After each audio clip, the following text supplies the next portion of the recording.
जय गुरु जी। आपका अनंतम अनंतम शुक्राना गुरु जी। जय गुरु जी। संगत जी, अगर आप भी इस चैनल पर नए हैं तो चैनल को सब्सक्राइब जरूर करें, ताकि जब भी हम इस चैनल पर कोई भी सत्संग शेयर करें तो आपको पता चल सके और आप सत्संग सुन सकें। संगत जी, अगर आप भी अपना शुक्राना सत्संग शेयर करना चाहते हैं तो दिए गए व्हाट्सएप नंबर पर आप हमें वीडियो, ऑडियो या लिखकर भेज सकते हैं। आपके लिखे हुए सत्संग को हम अपनी आवाज़ में रिकॉर्ड करके दूसरी संगत तक शेयर करेंगे। संगत जी, मैं सत्संग को शेयर करने से पहले गुरु जी का मंत्र जाप करूंगी। ओम नमः शिवाय, शिव जी सदा सहाय। ओम नमः शिवाय, गुरु जी सदा सहाय। ओम नमः शिवाय, शिव जी सदा सहाय। ओम नमः शिवाय, गुरु जी सदा सहाय। जय गुरु जी।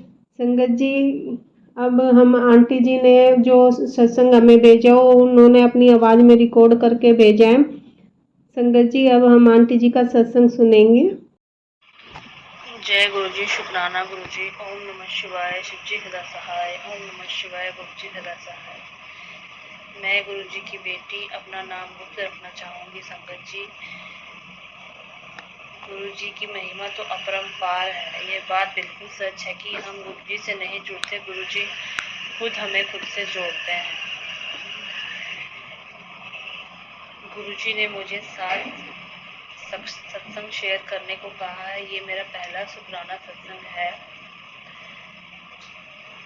संगत जी, हम जैसों के लिए तो गुरु जी का हाथ हमारे सर पर बहुत बड़ी बात है, क्योंकि जितना एक्सपीरियंस मेरा अभी तक जिंदगी का रहा है, जिंदगी आसान नहीं है गुरु जी, जिंदगी आसान बिल्कुल भी नहीं है। और खासकर हम जैसे लोगों के लिए जिनके सर पे माँ बाप का साया नहीं है, ऐसी स्थिति में गुरु जी से हमारा जुड़ना हमारे लिए बहुत बहुत बहुत बहुत बड़ी बात है। अब लगता है कि हाँ, हमारे सर पर कोई है जो हमारा अच्छा बुरा, हमारा फ्यूचर, हमारा प्रेजेंट, हमारा सब कुछ जानते हैं और जो हमारा अच्छा चाहते भी हैं, हमारा अच्छा सोचते भी हैं। नहीं तो आजकल की दुनिया में संगत जी हमारे सगे नहीं है। कोई किसी की खुशी देखकर खुश नहीं है। आज के कलयुग में हमें गुरु जी से जुड़ना कोई छोटी बात नहीं है। मैं बचपन से ही शिव जी को मानती थी, शिव जी की पूजा किया करती थी। 16 सोमवार के व्रत रखना, सोमवार के व्रत रखना मुझे बहुत अच्छा लगता था। शिवलिंग पे जल चढ़ाना, सावन के सोमवार के व्रत करना मुझे बहुत अच्छा लगता था। हमारी पारिवारिक स्थिति भी ठीक नहीं थी। बचपन में ही पापा, 8 साल की थी मैं, बचपन में ही पापा चले गए गुरु जी के चरणों में। मम्मी ने हमें पाला पोसा, पढ़ाया लिखाया, बड़ा किया, सारी जिम्मेदारी अच्छे से निभाई। 27 साल की उम्र में मेरी शादी हुई। मतलब इन लॉज मुझे ऐसे मिले कि मैंने कभी सपने में भी नहीं सोचा था। इतने भयंकर किस्म के लोग, मतलब मैं बता नहीं सकती संगत जी।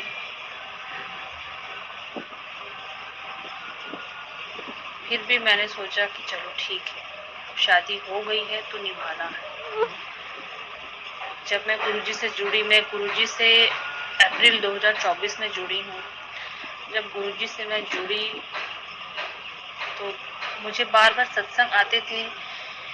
मेरी जैसी जो लड़कियां मतलब परेशान थी अपने ससुराल में, लड़कियां रोती थी सत्संग में, ऐसे ऐसे सत्संग मेरे सामने आए कि गुरुजी हमें हमारी शादी गलत घर में हो गई है, गलत लोगों के बीच में हो गई है।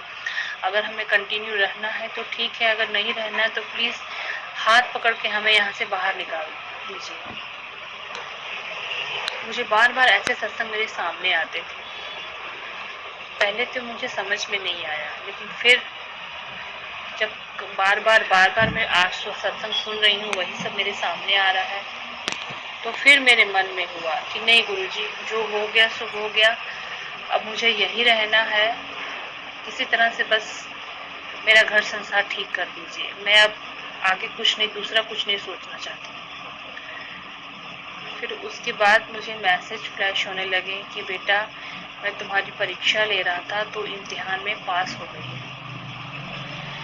यकीन मानिए संगत जी, मेरे मन में, मेरे साथ इतना कुछ हुआ है इन 12 सालों में, लेकिन मेरे मन में कभी ऐसी बात नहीं हुई आई कि मैं डिवोर्स ले लूं या मैं छोड़ दूं, अपनी शादी से बाहर निकल जाऊं, मैं ऐसा कोई स्टेप उठा लूं। कभी नहीं मेरे से दिमाग में ऐसा कुछ आया।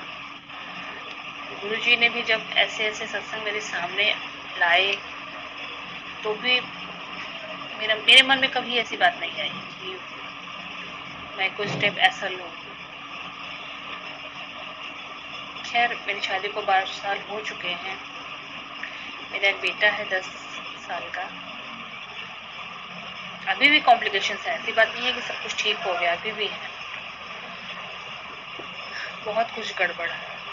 इनफैक्ट मेरे इन लॉज मतलब ऐसे है ना, मतलब इलिटरल काइंड ऑफ पीपल बोल सकते हैं। मतलब किसी सही को सही नहीं बोलना, गलत को गलत नहीं बोलना, बहुत नैरो माइंडेड, ये नहीं वो नहीं, ऐसा नहीं वैसा नहीं। मतलब आज की डेट में ऐसी फैमिलीज है, ऐसे लोग हैं, मतलब सोच के मुझे ताज्जुब लगता है। खैर, अब जो हो गया सो हो गया। मैं यहाँ पे हूँ, अपने घर पे हूँ, अपना घर गृहस्थी अपनी संभाल रही हूँ। ऐसा कुछ नहीं है मेरे माइंड में कि मैं यहाँ से निकल जाऊँ, मैं यहाँ छोड़ दूँ। मेरी दिन रात गुरुजी से यही अरदास है कि जो हो गया सो हो गया, अब सब कुछ ठीक कर दीजिए गुरुजी। अब मेरे से बर्दाश्त नहीं होता है। मेरी एज आज की डेट में 38 इयर्स है। अब लगता है कि अब सब कुछ ठीक हो जाए, अब और बर्दाश्त नहीं होता है। मेरे घर में मेरी मेन प्रॉब्लम मेरी ननद है। उन्होंने मुझे इतना परेशान किया है, इतना परेशान किया है। उन्होंने मेरी अच्छाई तक को खत्म करने की कोशिश की है। जगह जगह लोगों को बोलकर ये ऐसी है, ये वैसी है, ये ऐसे नहीं करती, वैसे नहीं करती। और सबसे बड़े ताज्जुब की ये बात ये है कि मेरे हस्बैंड भी इनकी एक एक बात में इनके साथ सपोर्टिव हैं, इनकी हाँ में हाँ मिलाते हैं। कभी इनको आगे से नहीं टोका या रोका कि ऐसा मत करो लड़की के साथ, ये गलत है, ऐसे हर गलत चीज में उनका साथ देते हैं। और जब मेरे सामने जब ये सब बातें आई तो मेरा इनसे मन टूट गया। ये कैसी शादी है, ये कैसा रिश्ता है। एक लड़की अपना घर, अपने माँ बाप, अपने भाई बहन सब कुछ छोड़ के एक लड़के के लिए आती है, और जब वो लड़का ही उसको सपोर्ट ना करे तो वो लड़की फिर क्या करेगी। इसलिए आज स्थिति ये है कि मेरे हस्बैंड से ज्यादा बात नहीं होती।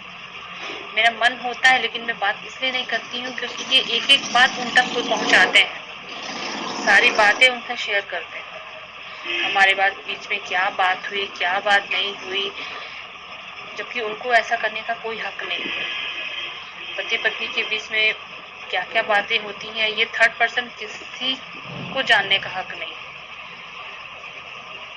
गुरुजी का मैसेज फ्लैश होता है, जो मैं यूट्यूब पे जो मैं सत्संग सुनती हूँ, उसका कैप्शन आता है कि तेरे पति पे वशीकरण किया गया है, तेरे पति पे वशीकरण किया गया। ये बात सच है, ये बात 100% सच है। क्योंकि ऐसा कैसे हो सकता है एक शादीशुदा मर्द अपनी बीवी के खिलाफ अपनी बहन के साथ साजिशें रच रहा है, ऐसा कैसे संभव है।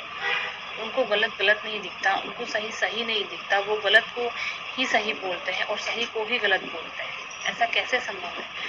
वो जो बोलती हैं उनके हाँ में हाँ मिलाते हैं, ऐसा कैसे पॉसिबल है। उनका नेचर संगत जी इतना गंदा है, इतना गंदा नेचर है, मतलब मैं बता नहीं सकती। एक छोटी सी बात का इतना बड़ा बतंगड़ बना के वो दिखाती है, पता नहीं कितनी बड़ी बात हो गई है।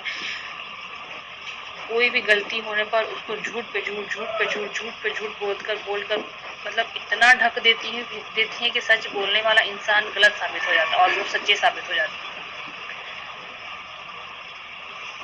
इतनी उन्होंने अति करी है मेरे साथ। उसके बावजूद मैं अपना कर्म कर रही थी, मैंने कभी अपने फर्ज से पीछे नहीं हटी।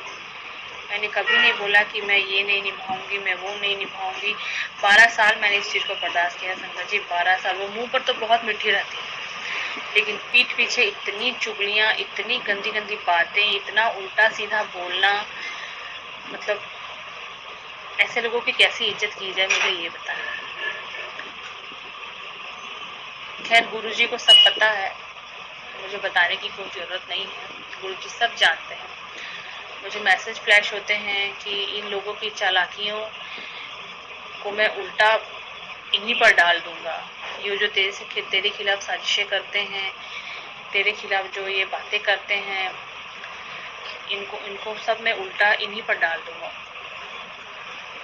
मैंने कुछ लोगों को तेरी जिंदगी से निकाल दिया है, नहीं तो ये तुझे जीने नहीं देते। ये बात बिल्कुल सच है संगत जी, बिल्कुल सच है। इन्होंने मुझे इतना परेशान और टॉर्चर करके रखा है, इतना रखा है कि मैं बता नहीं सकती हूँ। मैं परेशान हो गई हूँ। कितनी बार मैं प्रेग्नेंट हुई और मेरा मिसकैरेज हो गया, कितनी बार। और उसके बाद ये इन्होंने मेरे पे इल्जाम लगाया है कि इसकी गलतियों के कारण ये प्रेग्नेंट नहीं होती है।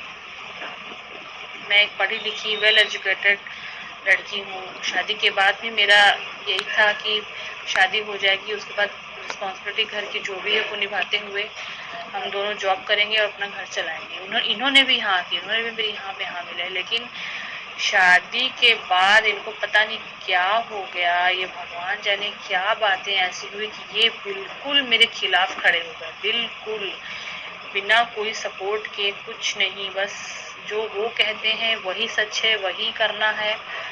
मतलब इनको मेरे दुख से सुख से कोई लेना देना नहीं, कोई मतलब नहीं है इनको मेरे दुख और सुख से लेना देना। बस मैं निभा रही हूँ संगत जी, निभा रही हूँ। लेकिन अब मेरे से बर्दाश्त नहीं होता है। अब लगता है कि गुरुजी सब कुछ ठीक कर दीजिए, अब मेरे से बर्दाश्त नहीं होता है। 12 साल हो गए हैं शादी को, एक बेटा है। चाहती हूँ कि एक संतान मुझे और हो जाए। मेरे साथ जो हुआ सो हुआ, उसका मुझे अफसोस नहीं है। मेरे बेटे को एक छोटा भाई या बहन मिल जाए संगत जी, उसकी क्या गलती है। मेरे साथ जो हुआ सो हुआ, मुझे ठीक है, मुझे मंजूर है, मैं जिंदगी चला रही हूँ, कट रही है मेरी जिंदगी। लेकिन मैं अपने बच्चे को ऐसे नहीं देख सकती। उसका छोटा भाई बहन कोई हो जाए, मुझे बस ये चाहिए। खैर गुरुजी का भी बहुत, जब से गुरुजी से जुड़ी है, गुरुजी का इतना आसरा है, इतना आसरा है। अब लगता है कि कोई सपोर्ट करे ना करे, कोई पूछे ना पूछे, बस गुरुजी तो है।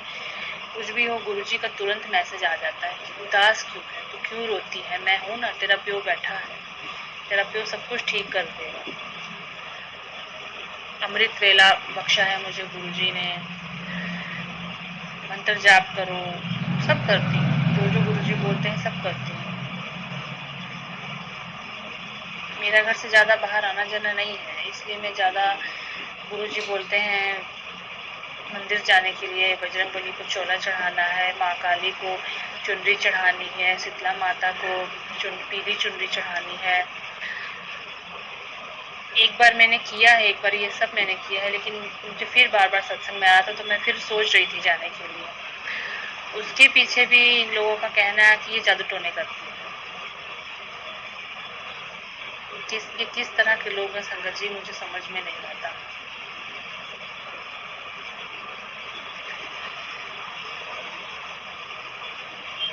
गुरुजी के द्वारा एक संगत परिवार से मैं जुड़ी। ये गुरुजी बहुत बहुत बहुत बड़ी ब्लेसिंग है। संगत परिवार बहुत बड़ा है, जिसमें हम आपसी सत्संग एक दूसरे के साथ शेयर करते हैं। गुरुजी कहते हैं सत्संग सुनने वाले का भी भला, सत्संग सुनाने वाले का भी भला।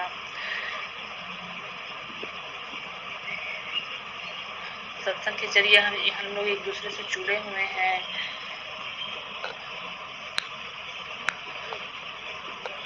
गुरुजी की महिमा तो अपरंपार है। गुरुजी के बारे में क्या बोला जाए, ऐसे ऐसे सत्संग सामने आए हैं, सुने हैं। आज की डेट में गुरुजी ही सब कुछ है। माता पिता भाई बहन दोस्त यार, गुरुजी तो खुद बोलते हैं कि किसी पे भरोसा मत करो, किसी पे भरोसा मत करो, कोई तुम्हारा सगा नहीं। और ये बातें बिल्कुल सच है, ये बातें बिल्कुल सच है कि कोई सगा नहीं है। हमारा अच्छा देखकर, हमारी खुशी देखकर किसी को बर्दाश्त नहीं होता है। एक गुरु जी ही हैं जो हमारा भला सोचते हैं, हमारा भला चाहते हैं।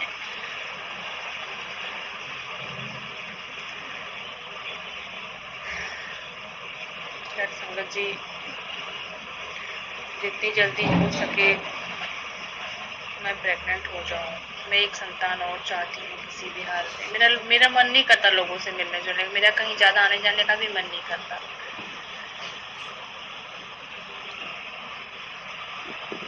क्योंकि बाहर की दुनिया भी दिखावटी है, ये मैंने देख लिया है।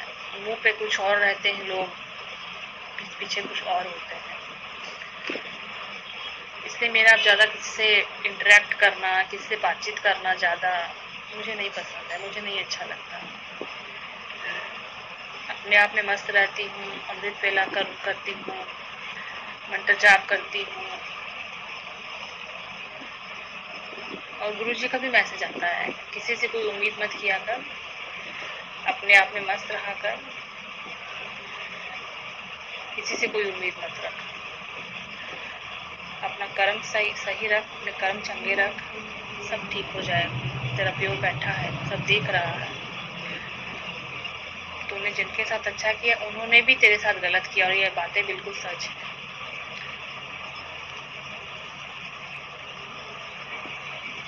खैर संगत जी, गुरु जी ने 7 दिन सत्संग शेयर करने को कहा। ये मेरा पहला शुक्राना सत्संग है।